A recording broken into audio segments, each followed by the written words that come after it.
Hello my dear friends and welcome to Study IQ. I am Joycey Joy and today in this lecture we will be discussing about preferential voting system as an alternative to FPTP.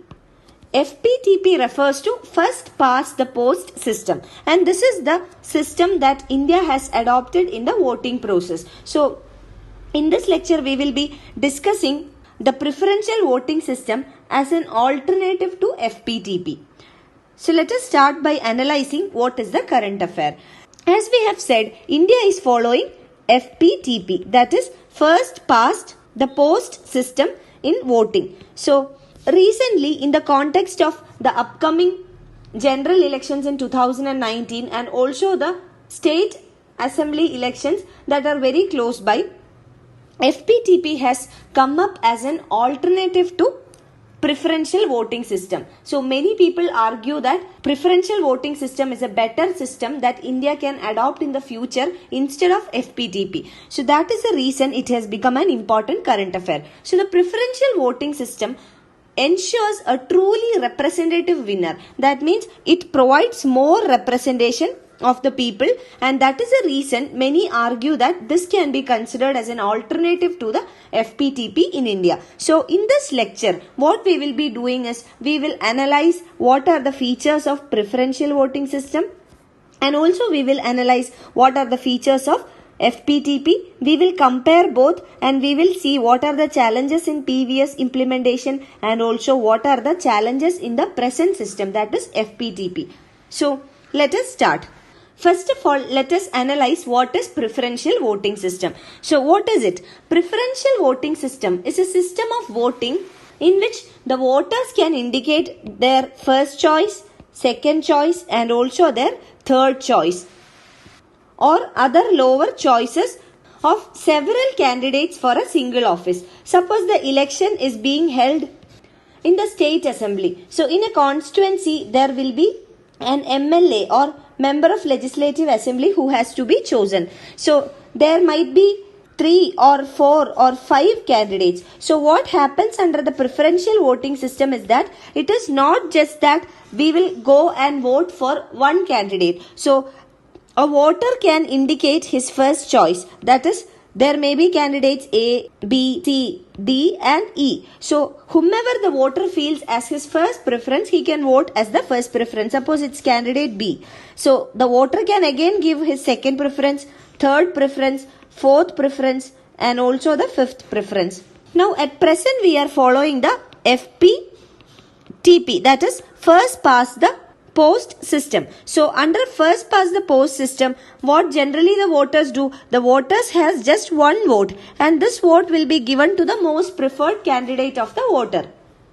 But unlike in FPTP, under the PVS or preferential voting system, the voter can give his preferences. That means the voter can indicate their first choice, second choice, third choice, etc. Now again, under the PVS or the preferential voting system, a voter can choose only one candidate, but he can rank candidates in an order of his preference. So, one candidate will be chosen, but a ranking can be given in the order of the preference of the voter.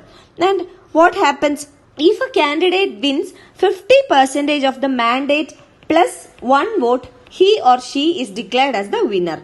And suppose if this threshold has not been attained by any candidate, suppose no candidate gets 50% mandate plus one vote, the candidates will be ranked again based on the second choice of the voter.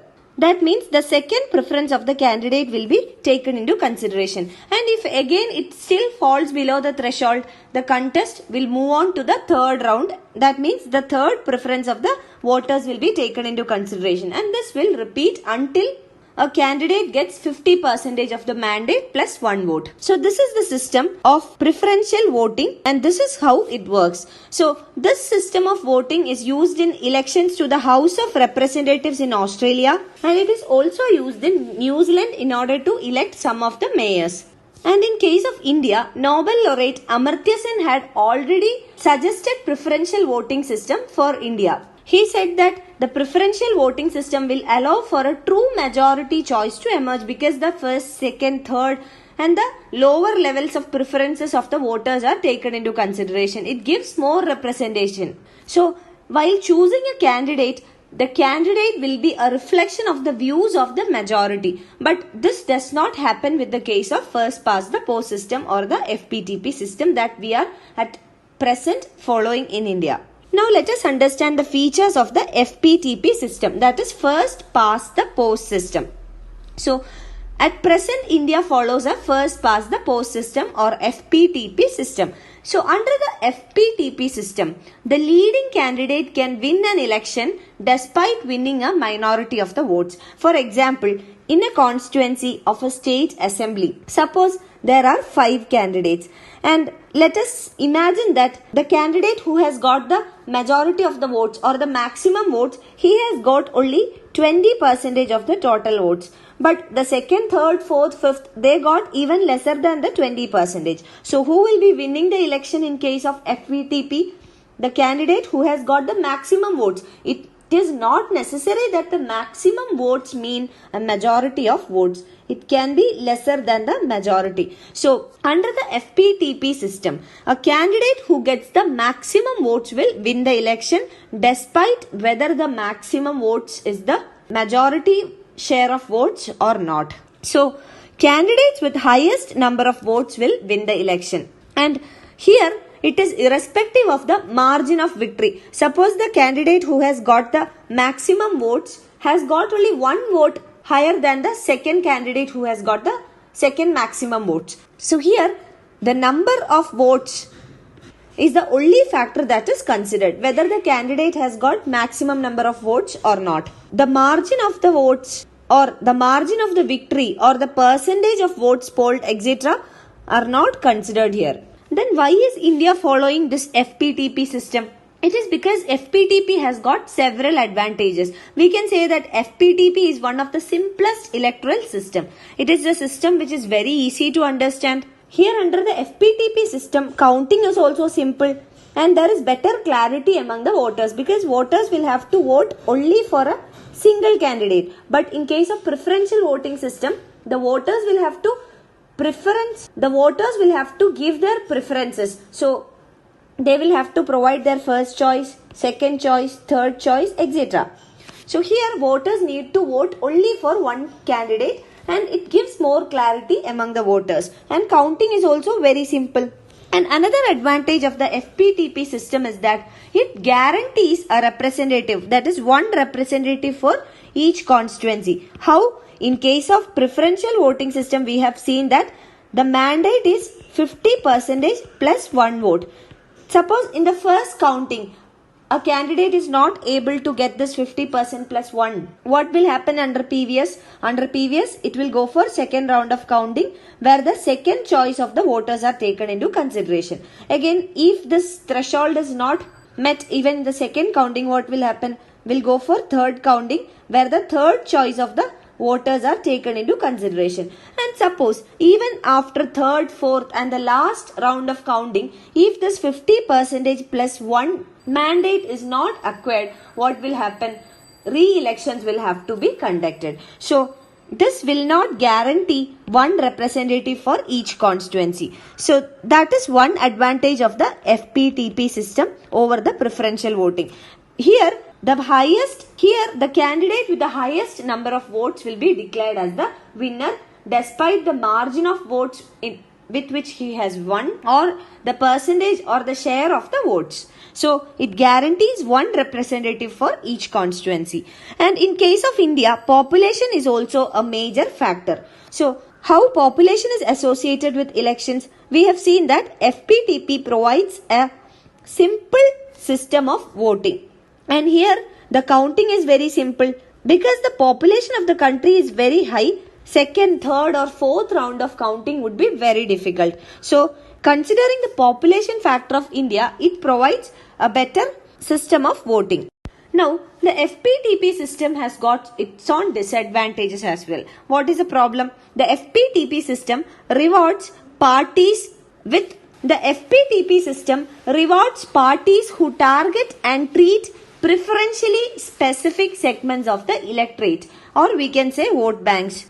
How does this happen? Under the FPTP, we have seen that it is not necessary that a majority of the votes must be one, that is more than 50% is not mandatory. A candidate who gets the maximum votes will be declared as the winner. So how does the political parties take advantage of this system? Suppose in a particular state or in a particular constituency, a candidate will try to get the votes of a particular segment based on caste, religion, etc. Suppose in a constituency there are 30% on an average a particular caste. So a candidate from the same caste, he will try to convince the voters from his caste or his religion in order to get their votes. And 30% votes are enough because only condition is that the candidate should get maximum votes. Therefore, he can convince a particular caste or a segment of the electorate and play vote bank politics. And this will lead to divisive electoral strategies. That means candidates getting votes in the name of caste and religion or any other factor. Now, if we take an example, in the 2014 general elections, the ruling government, that is the NDA government, they won the majority of the seats, but the vote share was only 38.5%. That means they have not got a majority, not more than 50%. It was just 38.5%. But they managed to form the government. Now, if we consider the drawbacks of the FPTP system and the advantages of the preferential voting system, we will understand that even though the preferential voting system has got its own limitations in implementation, like the counting is difficult or it does not guarantee a representative in each constituency, etc., we will find that the preferential voting system, even though it's more complicated than the FPTP, it is worth considering as an alternative in the longer term. The reason is it provides more representation, it holds better the spirit of democracy or democratic values, majority choice is taken into consideration, etc. You can find the PDF of this lecture on my Facebook page, and for any queries related to your UPSC preparations, you can get in touch with me on my Facebook page. You can also email me at joyce.studyiq@gmail.com. Thank you.